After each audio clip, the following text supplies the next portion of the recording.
More reaction for you on the release today of the SIU report, the Special Investigating Unit report into the digital vibe scandal. Someone who really has been one of the stalwart reporters watching the pandemic, watching the reaction of government to the pandemic, has been Malan, the founding editor of the Bhekisisa Centre for Health Journalism. She joins us now.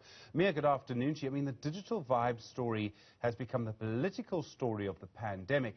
But I think the question to ask you really is, what impact do you think it had on government's response to the pandemic? The fact that money, which was supposed to be spent on communication around the pandemic, was, we now know, spent on Turkish holidays. So I think it's been very clear that the health department has been considerably better at procuring vaccines than communicating about them. It's definitely been the lacking part in their response to the pandemic.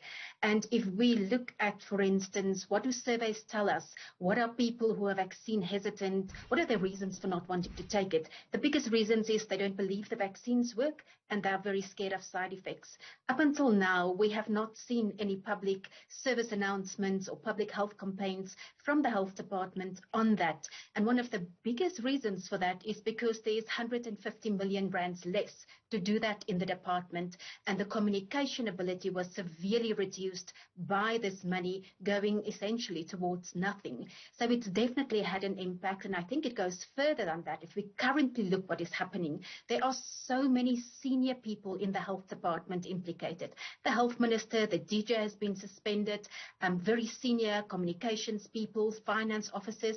So essentially, we have an acting DG in the form of Dr. Nicholas Crisp at the moment, almost having to handle everything in the department. He heads up the two biggest health efforts that this country has ever seen, the COVID vaccination campaign and the national health insurance. It's not possible for one person to do all that and to do, everyone else's jobs. So it's not just communication, it's also just structurally, there's just not enough people to run that department at the moment who are full-time in their jobs. And then the other question, of course, is, we had to change ministers halfway through all of this. There was an acting minister for a period. And to get new staff now up to speed is very difficult. Senior staff in a department like the health department are absolutely vital. During a pandemic, even more so. Absolutely. During a pandemic, there is so much more to do. Things happen so much faster, which is also, of course, one of the reasons why it's easier to have corruption, because there's so much money available and things happen so fast that it's harder to pick up when things go wrong. But when you're in a pandemic, you need to act fast. So you actually need more staff than usually, and we're in exactly the opposite position. Malan, really do appreciate the time. Thank you. Founding editor at the Bhekisisa Centre for Health Journalism.